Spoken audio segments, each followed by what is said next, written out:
बच्चों के आच्छादन को बढ़ा रहे हैं। एक लंबे समय से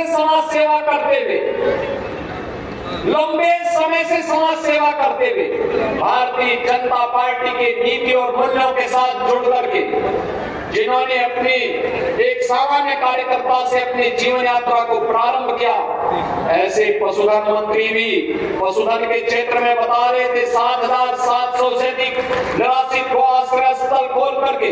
देखिए, ये निराश्रित गोवंश समाजवादी पार्टी ने थे और इसीलिए इन्होंने गायों को दावानिश छोड़ दिया था। देखा ना, समाजवादी पार्टी के मुखिया क्या कहते हैं गोबर से मुझे दुर्गंध आती है। ये है, इनकी असलियत यही है, क्योंकि गौ माता को कसाईयों के हवाले करते थे। हमने कसाईयों को जब भेजा जहन्नुम की यात्रा में तो इनको परेशानी हुई। इनकी परेशानी तो वहां है, इनके मित्र कसाई सब चले गए जहन्नुम में। तो अब इन गोवंश को बचाने की चुनौती थी, तो आप ही की धरती के सपूत, आप ही के द्वारा चुने गए आंवला के विधायक ने 7,700 से अधिक निराश्रित गौ आश्रय स्थल खड़ा किए और आज वहां पर 14 लाख गोवंश की देखभाल स्वयं राज्य सरकार कर रही है और शेष हमने अन्नदाता किसानों को दिए हैं। आप भी पालिए, एक गोवंश पर 1,500 रुपया हम महीना आपको उपलब्ध करवाएंगे। अगर कोई किसान 4 गोवंश रखता है तो 4 गोवंश के लिए 6,000 रुपये महीना हम उनको देते हैं।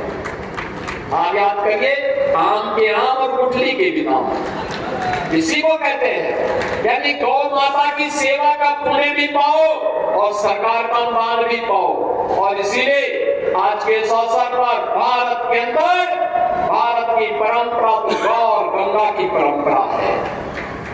हमने अगर गंगा माता की पूजा की है तो गंगा माता ने हमें एक नई पहचान दी है। नमामि गंगे परियोजना के कारण आज प्रयागराज महाकुंभ ने उत्तर प्रदेश को एक नई पहचान दी है। 66 करोड़ श्रद्धालु प्रयागराज में आया, भव्य दिव्य कुंभ का दर्शन किया।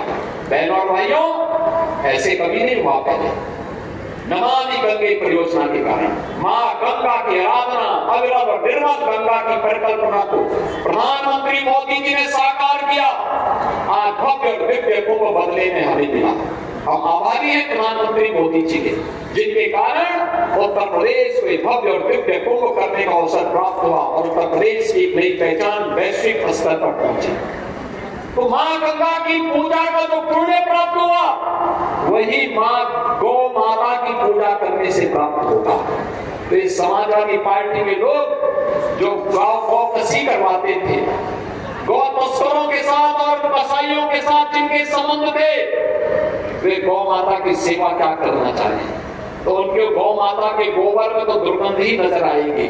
उन्हें अपने कृत्यों में दुर्गंध नजर नहीं आती है, उन्हें गौ माता की सेवा में दुर्गंध नजर आती है और इसीलिए उनके अध्यक्ष के मुंह से निकल ही गया। बहनों और भाइयों, आज के इस अवसर पर मैं आप सबको वासंती नवरात्रि की बधाई देता हूँ।